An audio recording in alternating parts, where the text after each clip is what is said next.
The story begins in Antarctica in October 1904. A man is seen running between the old whaling station buildings, panic written all over his face. He rushes into one of the structures, but before he can catch his breath, a transparent creature suddenly appears in front of him. The thing starts to take shape. It's a predator, but before it can strike, another figure shows up. The scene then shifts to a satellite tracking station in Nebraska, where a worker delivers pizzas to a lab. Two technicians monitor a strange heat signature on their screen. At the same time, somewhere far away, a woman named Alexa Woods is climbing an ice formation while speaking over the phone with someone named Maxwell Max Stafford. He's waiting for her nearby with a helicopter. Meanwhile, in Mexico, crowds of people rush toward an excavation site. Archaeologist Sebastian de Rosa has just made a discovery, though it turns out to be nothing more than an old Pepsi bottle cap. Frustrated and running out of funds, Sebastian talks to his friend Thomas about their failed dig. As he enters his tent, he's surprised to find Max waiting for him with an offer: money in exchange for his expertise.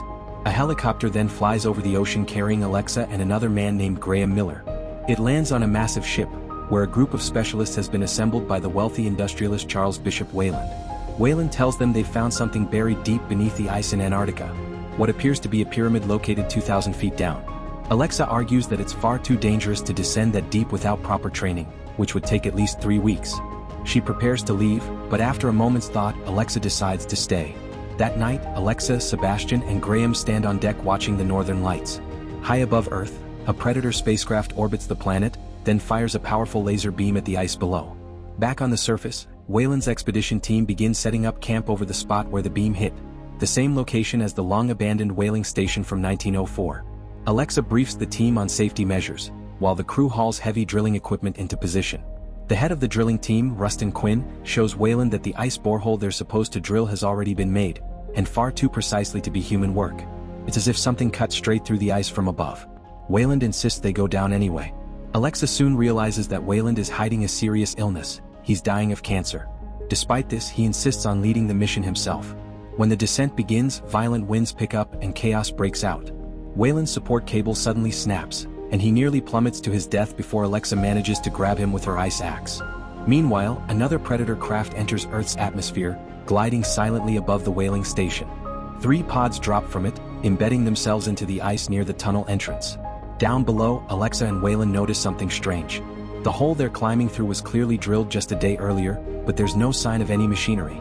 Soon they reach a vast underground chamber and switch on their lights, revealing an enormous pyramid buried in the ice. The team climbs its steps, awestruck. Inside, Sebastian accidentally steps on a pressure plate. Hidden mechanisms rumble to life, awakening something massive deep within the structure, a frozen alien queen. Slowly she begins to move.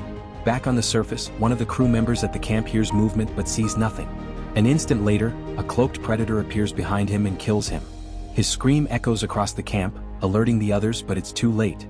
The predator storms into the living quarters, slaughters 3 men, and nearly impales Rustin before he escapes, only to stumble upon other bodies hanging upside down.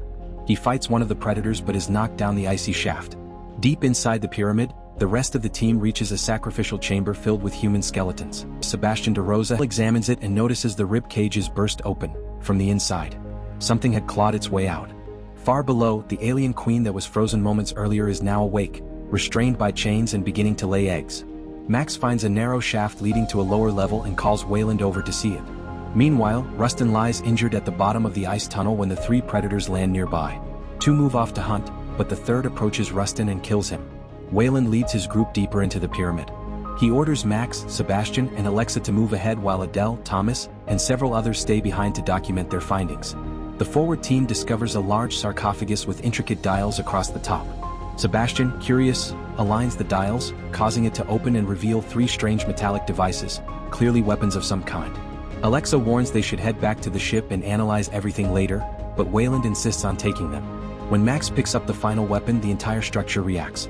Massive stone doors slam shut, sealing every exit. High above, the Predator sensors detect the disturbance. They decloak and sprint toward the pyramid. In the sacrificial chamber, Adele and Thomas hear the same grinding sound as their own exits close tight. 7 egg pods rise from the floor in front of each stone slab. They begin to tremble, then open. Facehuggers leap out, latching onto the humans' heads. In the lower chamber, Alexa, Sebastian, and the others try to find a way out. Meanwhile, Adele regains consciousness surrounded by her motionless teammates. The creatures are still attached to their faces. Then she feels an intense pain in her chest. An alien bursts out of her body. The predators reach the sarcophagus chamber but find their weapons missing. They move on. In the corridors, one of them ambushes Alexa's group. Suddenly, massive slabs begin to shift, moving up and down, left and right, trapping the humans in different rooms. Sebastian realizes the pyramid is designed to reconfigure itself every 10 minutes, an ancient mechanism built to confuse intruders. As the walls shift again, the team is separated further. Connors ends up alone in a small compartment. He raises his gun when he hears a hiss, but it's too late. An alien leaps out of the dark and kills him. In another passage, Graham and Mark are trapped together. Mark panics, shouting and firing aimlessly. He finds Connor's dropped weapon, but before he can use it, a trapdoor suddenly opens beneath him. He falls screaming, and before Graham can reach him, the floor seals shut again. He tries to shoot, but they overpower him in seconds. Elsewhere, Max, Sebastian, Wayland, and Alexa enter another chamber just as a predator appears. It fires a net that ensnares Max. The net tightens, cutting into his skin. The others try desperately to free him, but the predator grabs Sebastian by the throat, and in one brutal motion, spears Max through the head. At that moment, an alien bursts into the room, attacking the predator. The two creatures clash violently, giving Alexa, Sebastian, and Wayland the chance to escape. The predator manages to kill the alien, but not before suffering serious wounds. As the survivors race up a staircase, Wayland begins to slow down, wheezing from exhaustion and pain. His illness is catching up with him, and Alexa knows they can't outrun what's coming next. The remaining predator approaches as Wayland tells Sebastian and Alexa to go on without him. Reluctantly, they leave him behind. The predator lifts Wayland by the throat but stops when it senses something inside him, the cancer eating away at his body. Instead of finishing him off, it sets him down and turns away. But Wayland refuses to die without a fight. He grabs a flare gun and fires at the predator, trying to burn it. The predator instantly turns back, stabs him through the chest, and kills him. As the pyramid begins to shift again, the walls grind and slide, and Alexa and Sebastian barely squeeze through a closing gap. Somewhere nearby, the predator is attacked by a small alien, a newborn creature that leaps from the shadows. It kills the creature easily, but moments later, a full-grown alien attacks. The predator fights savagely and eventually kills that one too. Through a narrow crack in the wall, Alexa and Sebastian watch the predator carve a symbol into its own mask using the acid from the alien's blood. Sebastian explains that it's a mark of honor, a ritual of bravery among its kind. He then deciphers the carvings on the ceiling and realizes the horrifying truth. The predators have been returning to this site every 100 years for thousands of years, using humans as hosts to breed aliens, just so they can hunt them for sport. Elsewhere, Graham wakes up, groggy and terrified. He's trapped inside a slimy cocoon-like material, his body bound tight. Next to him, Mark lies motionless, a small alien facehugger clinging to his head. Graham spots another facehugger crawling toward him and tries to fight it off. He manages to grab Mark's pistol and shoots one of them, but there are too many. The creatures swarm over him, and his screams are quickly silenced. Meanwhile, Alexa and Sebastian realize their only chance of survival is to help the predator. If they give it back its weapon, it might kill the aliens and restore balance. When the pyramid reconfigures again, they move out, searching for it. As they walk down a dark corridor, an alien ambushes them. They run for their lives, leaping across a deep chasm. Alexa nearly falls, but Sebastian pulls her up, just as an alien snatches him away into the dark. Horrified, Alexa finds his Pepsi bottle cap, the same one from Mexico, and keeps it as a memory. Moments later, the predator finds her. It extends its spear, preparing to strike. Before he can react, an alien attacks from behind. Alexa grabs the spear and impales the alien as it lunges at her. The predator rises, watching her closely.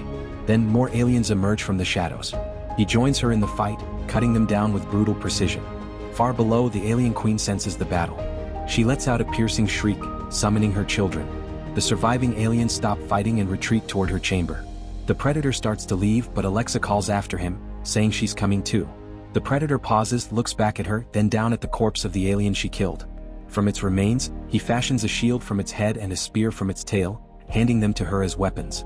Together, they set off into the tunnels. Meanwhile, the aliens are freeing their queen from her chains. The massive creature roars as her restraints snap one by one. Alexa and the predator reach the chamber filled with pods and find the remains of Graham and Mark. To her shock, she also finds Sebastian, still alive, but with something moving inside him. He pleads with her to end it. The predator raises his weapon, ready to strike, but Alexa stops him and says she'll do it herself. With tears in her eyes, she fires. A second later, a chest burster bursts from Sebastian's body, and the predator quickly kills it.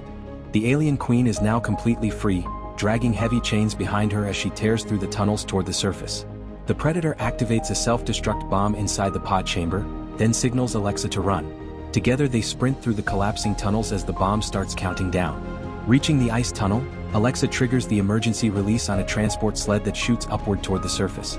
Just as she's about to climb on, she realizes one of the aliens has already gone up the shaft. It lunges from above, slashing at them. The predator grapples with it and Alexa fires, killing the creature. They leap onto the sled as it rockets up through the ice. Seconds later, a massive explosion rips through the pyramid below, sending a shockwave up the shaft. The sled bursts out of the ice hole, followed by a towering plume of fire and smoke. Alexa and the predator tumble onto the frozen surface as the ancient pyramid and the whaling station collapse in on themselves. When the chaos settles, the predator stands and looks at Alexa. There's a moment of mutual respect between them. He removes his mask, revealing a terrifying face, all fangs and mandibles, but his expression carries something almost human: recognition. He takes an alien claw, dips it in acid, and marks her cheek with the same symbol as his. She's now a warrior in his eyes. But the peace doesn't last. The ice suddenly cracks open, and the alien queen bursts out, towering over them. The predator attacks first, slashing and stabbing, but the queen's tail whips around and sends him flying. As she's about to impale him, Alexa charges forward, stabbing the queen with her spear and driving it back. The queen turns her fury on Alexa, who runs toward a massive water tank perched near the edge of a cliff. The queen slams into it, trying to crush her, pushing the tank dangerously close to the edge. The predator recovers, leaps through the air, and drives his spear straight through the queen's head. Alexa spots the heavy chain dragging behind the queen and quickly loops it around a metal fixture on the tank. The predator rushes to help, but the queen's tail lashes out again, piercing through his chest. With no other choice, Alexa pushes the tank. It tips over the cliff, pulling the queen with it. The tank crashes through the ice below, dragging the alien queen down into the freezing depths where she sinks into darkness. Alexa runs to the predator, who is lying mortally wounded. She kneels beside him as he takes his final breaths. Then a shadow looms over her. She looks up to see several more predators standing nearby, and behind them, an enormous mothership hovering above the ice. 4 predators step forward and carry the fallen warrior onto their ship. Their leader approaches Alexa, noticing the acid-marked symbol on her face, the sign of courage. In silent respect, he hands her a ceremonial predator spear before returning to his vessel. Alexa stands there, watching as the mothership rises into the sky and disappears into the clouds. She turns and begins walking back toward a nearby vehicle that will take her home. But as the predator ship departs Earth's atmosphere, the camera moves inside to the fallen predator's body lying motionless on a table. Suddenly, its chest begins to move. There's a muffled screech, and an alien creature bursts out from within. Thanks for watching. Don't forget to hit that subscribe button and turn on the notification bell so you never miss any of the exciting content coming your way. Every new video is made with you in mind, and I'd love to have you here for the journey. See you in the next one.